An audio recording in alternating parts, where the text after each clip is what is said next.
ஒவ்வொருத்தங்க எங்க தாத்தா இருக்கிறாரா இல்லையான்னு சொல்லுங்க பாக்க. சார் இப்ப அதை கேட்டு என்ன பண்ண போறீங்க? இல்லைங்க, உங்களை முதல்ல நாங்க தெரிஞ்சுக்கணுமல்ல, பணம் கட்டி பாக்குறோமல்ல அப்படிம்பாங்க.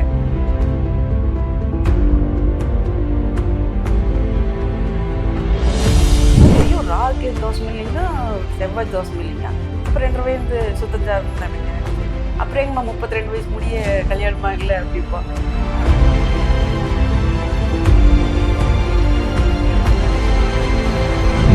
ஜாதகங்கிறது ஒரு இண்டிகேஷன். நம்ம பிறக்கும் போது கிரகங்கள் இங்கே எந்தெந்த பொசிஷன்ல இருக்குதுன்னு எழுதி வைக்கிற ஒரு குறிப்பு தான் ஜாதகம்.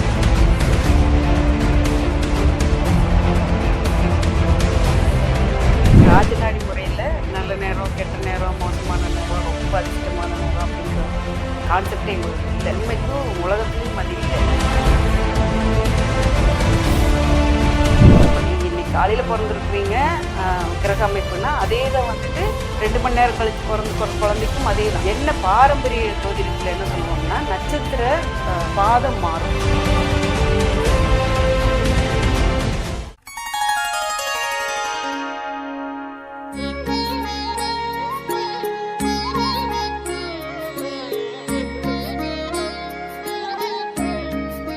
ஸ்ரீ வாராகி டிவி நேயர்களுக்கு வணக்கம். தொடர்ந்து நம்ம சேனல்ல ஆன்மீகம் மற்றும் ஜோதிடம் சார்ந்த நிறைய விஷயங்கள் பார்த்துட்டு இருக்கோம். ஸோ அந்த வகையில இன்னைக்கு நம்ம கூட ராஜநாடி நித்யா மேம் தான் இருக்காங்க, பேசலாம். வணக்கம் மேம். வணக்கங்க. நல்லா இருக்கீங்களா மேம்? நல்லா இருக்குங்க. யாதும் ஊரே யாவரும் கேளீர், அம்மா அப்பா காப்பா சார் மற்றும் ஸ்ரீ வராகி டிவி நேயர்களுக்கு வணக்கங்க. Okay ma'am. பொதுவா ஜாதகம் பாக்குறப்போ ஒருத்தர் ஒரு ஜோதிடர் கிட்ட கொண்டு போய் ஜாதகத்தை கொடுக்குறாரு அப்படின்னா முதல்ல எந்த மாதிரியான விஷயங்களை ஜாதகம் பார்த்து தெரிஞ்சுக்கணும் அடிப்படையா? இனி அடுத்து நாங்க என்ன பண்ண போறோம், ஓகேங்களா, வந்து கேட்கும் போதே என்னெல்லாம் நடந்ததுன்னு சொல்லுங்க அப்படிம்பாங்க. அது உங்களுக்கு ஆல்ரெடி தெரியும் இல்லைங்களா? ஸோ நாங்க சொல்ல வர்றது இனி அடுத்தது என்ன எச்சரிக்கையா இருக்கணும், எதில் இன்வெஸ்ட் பண்ணணும், வீடு வாங்குறதுக்கு யோகம் இருக்குதா, வெளிநாடு போகிறதுக்கான வாய்ப்பு அமையுதா, படிப்புல எந்த மாதிரி துறையை தேர்ந்தெடுக்கலாம், இந்த கன்ஸ்ட்ரக்ஷன் எப்போ ஆரம்பிக்கலாம், இந்த மாதிரி வந்துட்டு டிஸ்கஷன் நம்ம கிட்ட வரலாங்க. இப்போ அரசாங்க வேலை வேணும், இல்லை தொழில் தொடங்க போறேன், வேலையே அமையல, எப்ப இருந்து வேலை கிடைக்கும் அப்படிங்கிற திங்ஸ்களுக்கு அதை பத்தி கேட்கறதுக்கு ஜோதிடர்கிட்ட வரலாம்.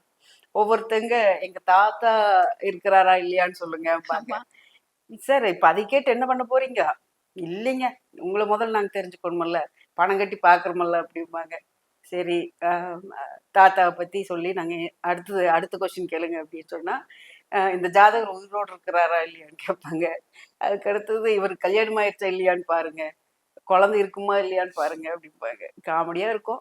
இப்போ நாங்க சொல்லுவோம், உங்களுக்கு என்ன வேணுங்க, எதுக்காக பார்க்க வந்திருக்கீங்கன்னு சொல்லுங்கம்போ. அப்புறம் நீங்க அவங்க சொல்ல வர்றதுக்கு முன்னாடியே தெரியும், குருவோ கோச்சார குரு, கோச்சார சனி, கோச்சார ராகு கேது பொசிஷனை வச்சு இந்த கொஸ்டின்ஸ்க்கு தான் வந்திருப்பாங்க.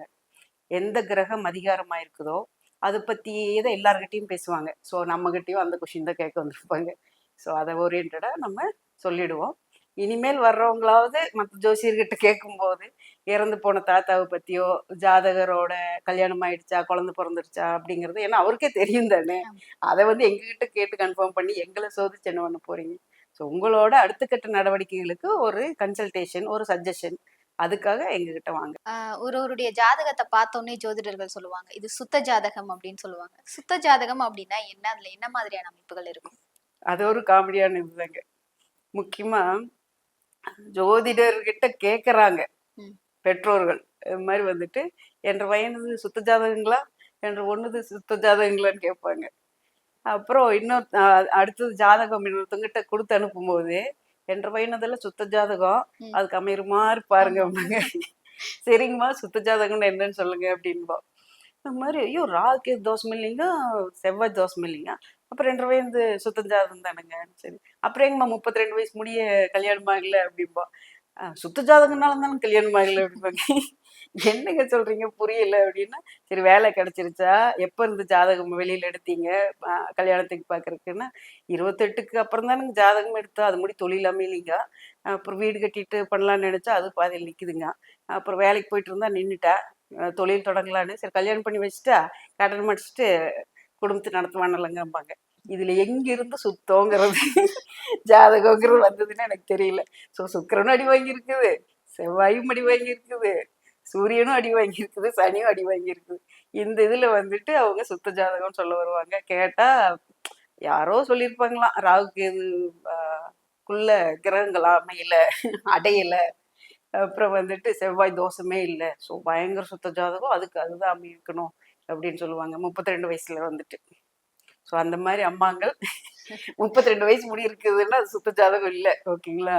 ஏதாவது கிரகங்களோட அமைப்புனால தான் உங்களுக்கு 32 வயசு முடிய இது தள்ளி போகுது.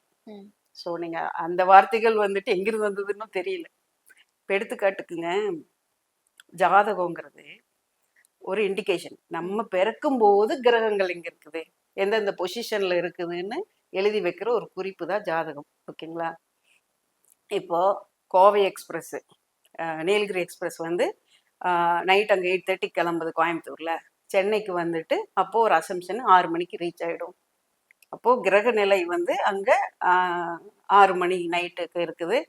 காலையில 6 மணிக்கு சென்னையில் இருக்குது, 8 மணிக்கு அங்க ஒரு ட்ரெயின் நிக்குது அப்படிங்கிற வெறும் இந்த இதுக்கு தான். ஓகேங்களா? இதுல சேரன் எக்ஸ்பிரஸ் தான் சுத்தம், நீலகிரி எக்ஸ்பிரஸ் மோசம். ஸோ இந்த ரெண்டுக்கு கம்பேர் பண்றது திருநெல்வேலி எக்ஸ்பிரஸ் கம்பேர் பண்ணணும். இது வந்து இங்க ரீச் ஆகும் போதுங்கிறது எதுவுமே இல்லை. வெறும் அங்க இருந்தா என்ன பலன்? அப்போ 8 மணி ஆயிருக்கு. நைட்டு ப்ளூ மவுண்டன் எடுக்க போறான், அப்போ 8 மணி ஆயிருக்கு. காலைல 6 மணிக்கு விட்டுருவான். அப்படிங்கிறது எப்படி ஒரு கருத்து கொண்டு வர்றோமோ, இன்டர்பிரிட்டேஷன் கொண்டு வர்றோமோ, அது மாதிரிதான் கிரகம். சூரியன் அங்க இருக்குது, மே மாசம் சித்திரை மாசத்துல பிறந்திருக்குது ஒரு குழந்தை அப்படின்னா, அவங்க அரசாங்க உத்தியோகத்துக்கு ட்ரை பண்ணலாம். எப்படி ப்ளூ மவுண்டன் அங்கே நைட் எடுத்தா இங்கே காலையில் 6 மணிக்கு சேருவாங்கன்னு இருக்குதோ, சித்திரை மாதம் பிறந்த குழந்தை சொந்த தொழிலுக்குமே அரசாங்க வேலைக்கு ட்ரை பண்ணலாங்கிற ஒரு இன்டர்பிரிட்டேஷன் எழுதுறது மட்டும்தான் ஜாதகம். இதுல சுத்த ஜாதகம், அசுத்த ஜாதகம், தோஷங்கள் ஜாதகம், பயங்கர யோகங்கள் ஜாதகம்னு எதுவுமே இல்லைங்க. Okay ma'am. இப்போ நீங்க சொல்லும்போது அந்த தோஷம் இதெல்லாம் சொல்றீங்கல்ல, சோ யோகம் அப்படின்னு ஒரு விஷயம் வேற இருக்கு. யோகம் அப்படின்னா யோகம், அதிர்ஷ்டம் அந்த மாதிரி தான் எடுத்துக்கிறாங்க. சோ அதுக்கு சரியான மீனிங் என்ன யோகம்? யோகம்ங்கிறதுங்க கிரக இணைவுகள். 2 கிரகத்தோட இணைவுங்கிற ஒரு வார்த்தைக்கு அறிஞ்சொரு பொருள் எடுத்தீங்கன்னா யோகம்னு வரும். ஓகேங்களா? இப்போ நித்யாவும் கவிதாவும் அங்க இருக்கிறாங்க அப்படிங்கிறதுக்கு இணைவுன்னு சொல்றோம். அது யோகம்னு எப்படி எடுத்துக்கிறது? ஓகேங்களா? அது மாதிரி சூரியனும் செவ்வாயும் அங்க இருக்கிற ஒரு இணைவு.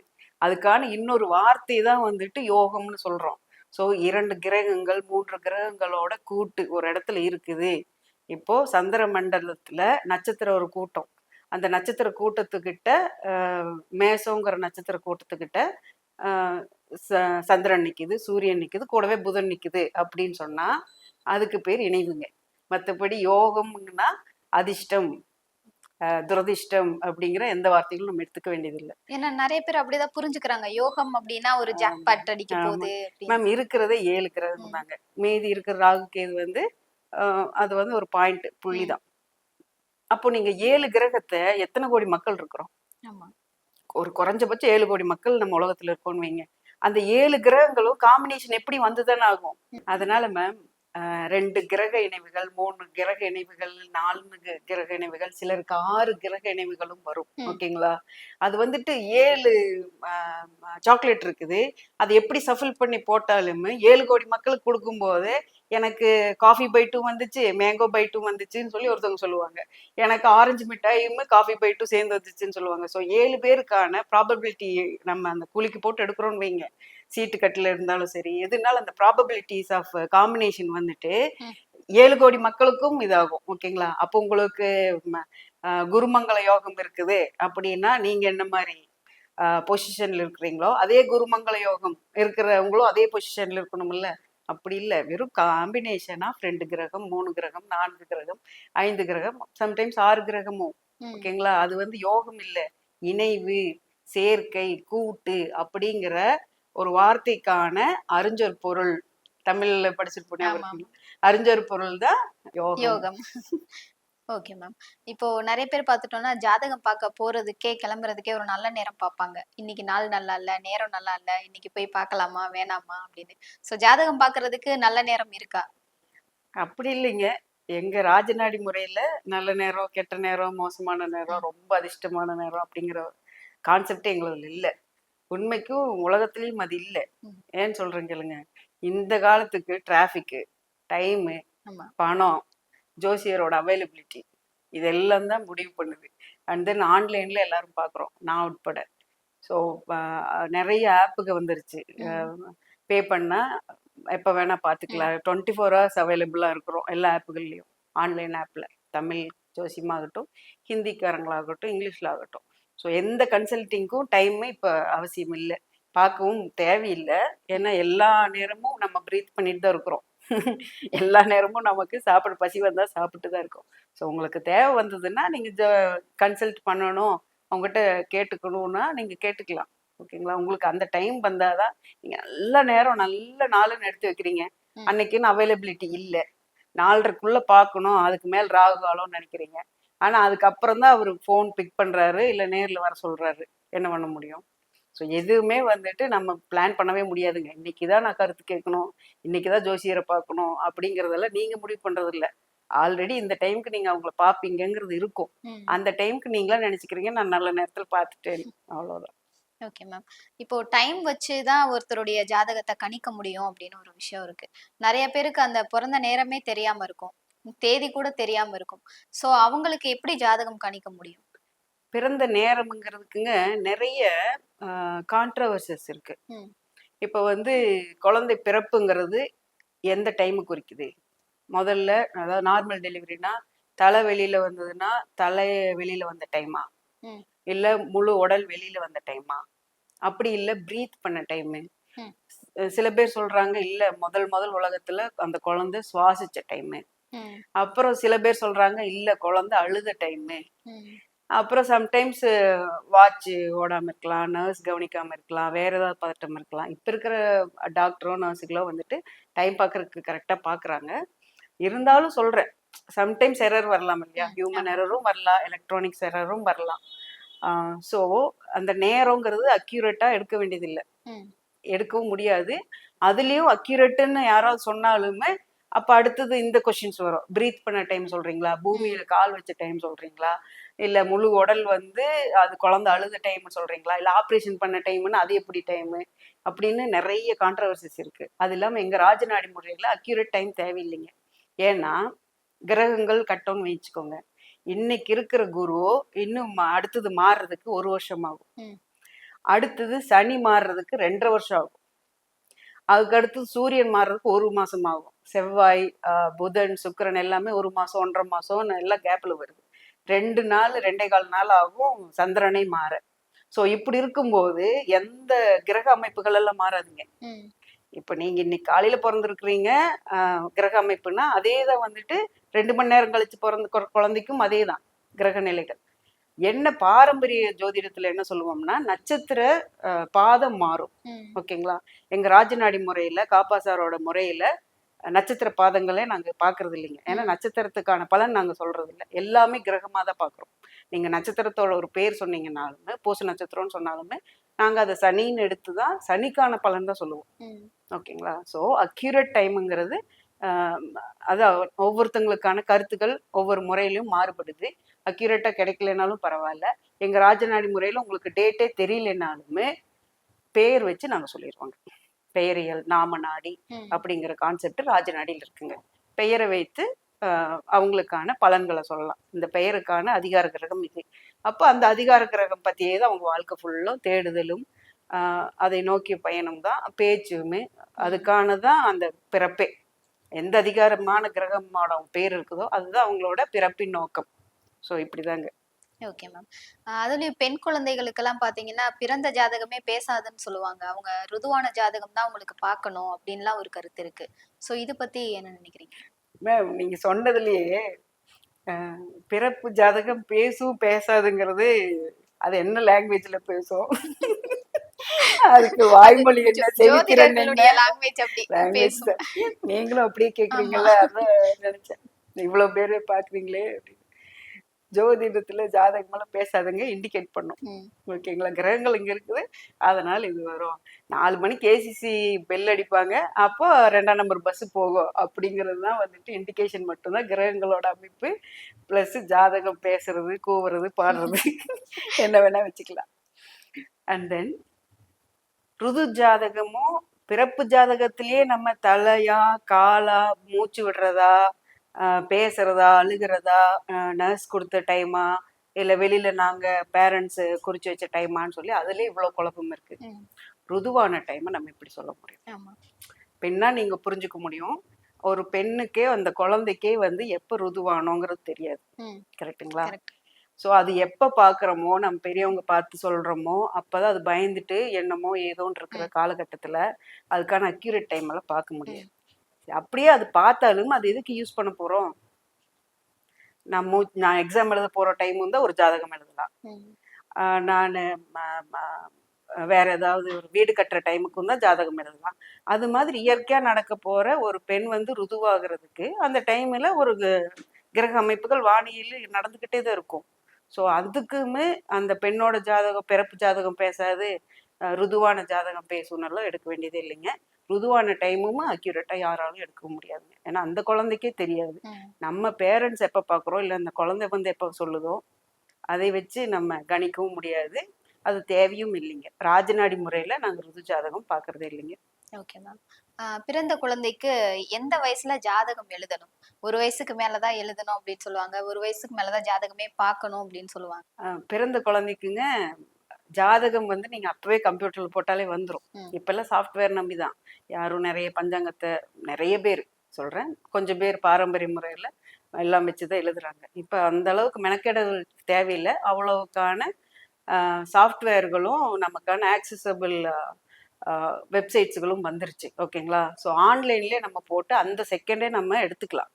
ஆனால் மற்றவங்க கிட்ட கொடுத்து கருத்து கேட்குறதோ இல்லை வந்துட்டு குழந்தைக்கு எதிர்காலம் எப்படி இருக்கோ, இவங்க அப்பாவுக்கு எப்படி இருக்கோ, தாய்மாமனோட நேரம் எப்படி இருக்குது, தாய்மாமனுக்கு கல்யாணம் ஆகுமா, வீடு கட்டுவாங்களா, அவங்க செல்ஃபு எப்படி, இவங்களோட சித்தப்பா பெரியப்பாங்கள செட்டில் ஆவாங்களா, அடுத்தது குழந்தை என்ன மாதிரி பிறக்கும், ஆனா பெண்ணான்னு சொல்லி இந்த குழந்தையோட ஜாதகத்தை ஒரு வருஷத்துக்குள்ளே எடுத்துட்டு 4 வயசுக்குள்ளே எடுத்துட்டு ஐஏஎஸ் ஆயிடுவாங்களா, டாக்டர் ஆயிடுவாங்களா, அடுத்தது இவங்களுக்கு தங்கச்சி பாப்பா பிறக்குமா, தம்பி பாப்பா பிறக்குமா, நல்லா கேட்க வராதிங்க. 12 வயசுக்கு மேலே பார்த்தா போதுங்க. எதுக்கு 12 வயசுன்னா, குருங்கிறது ஒரு கட்டம் இருக்குங்களா பிறக்கும்போது. இப்போ மேசத்துல குரு இருக்கிற குழந்தை பிறக்குது. 12 வருஷங்கும் போது மறுபடியும் குரு அந்த இடத்துக்கு வரும். நீங்க அப்ப பார்த்தா போதும். அதுக்கு முன்னாடி அந்த குழந்தைக்கு வீடு கட்டுறது பார்க்க போறது இல்லை, கல்யாணத்துக்கு பார்க்க போறது இல்லை, படிப்புக்கும் 12th அதாவது 10th வரும்போது அடுத்தது என்ன குரூப் எடுக்க போறோம்னு பார்க்க போறோம். ஸோ 12 வயசு முடிய அந்த குழந்தைக்கான தேவைகள் எதுவும் இல்லை. அதர் தென் ஏதாவது டிசீஸ் வந்துருச்சு எப்போ கியூர் ஆகும்னு கேட்கலாம். அதுக்கும் கூட கேட்க வேண்டியதில்லை. ஏன்னா ஏதாவது சொன்னா மனசங்கடப்படுமோ இல்லை ஒரு ஹோப் கொடுக்குற மாதிரி இருந்ததுன்னா பார்க்கலாம். அதுவும் கூட இது இல்லாமல் நம்ம டாக்டரையும் நீங்கள் நம்புற ஏதாவது ஒரு தெய்வீக சக்தியும் நீங்கள் நம்பலாம். ஓகேங்களா? ஸோ குழந்தைங்க வந்து 12 வயசுக்கு மேலே ஒரு 10th போக போகிறாங்க. அப்போ வந்துட்டு என்ன குரூப் எடுக்கிறதுங்கிற ஒரு டவுட்டு இல்லை. அதுக்கு அடுத்த வர்ற காலேஜுக்கு எங்கே சேர்த்துறது, உடல்நிலை ஏதாவது, அடுத்தது ஏதாவது வெளிநாடுக்கான படிப்புக்கு நாங்கள் முயற்சி பண்ணுறோம் 12th முடிச்சு அப்படின்னு அப்போ பார்த்தா போதுங்க. 12 வயசு முடிய தேவையில்லைங்க, பார்க்கவும் வேண்டாங்க. என்ன எந்த தாய்மாமாவும் இந்த குழந்தைனால முன்னேற போகிறதும் இல்லை, அழிய போகிறதும் இல்லை. எந்த அப்பாவும் வந்துட்டு இந்த குழந்தைனால வீடு கட்டுறது இல்லை. எந்த அம்மாவுக்குமே அடுத்த பிறக்க போற குழந்தைய இந்த குழந்தை முடிவு பண்றது இல்லைங்க. அந்த கான்செப்டே யாரும் புரிஞ்சுக்கிறது இல்லைங்க. இந்த குழந்தைய வச்சு சொல்லுங்க அடுத்தது என்ன குழந்தை பிறகு அப்படின்னு. ஸோ 12 வயசு முடிய விட்டுருங்க. அந்த ஜாதகம் அப்படியே இருக்கட்டும், போட்டாலும் வச்சுக்கலாம், எப்ப வேணா போடலாம். 12 வயசுக்கு மேல பார்க்கலாம். Okay ma'am. பொதுவா ஒரே ராசியில இருக்கவங்க திருமணம் பண்ணக்கூடாது அப்படின்னு சொல்லுவாங்க. ஆனா நட்சத்திரம் வேறையா இருந்தா பண்ணிக்கலாம் அப்படின்னு சொல்லுவாங்க. ஸோ அந்த மாதிரி கல்யாணம் பண்ணலாமா? பண்ணுனா என்ன மாதிரியான விளைவுகள் ஏற்படும்? நம்ம பேசுறது எல்லாமே கான்ட்ரவர்சியா போகுதுன்னு நினைக்கிறேன். எங்க ராஜநாடி முறையில நாங்க பாக்குற முறையில நட்சத்திர பொருத்தம் இல்லைங்க.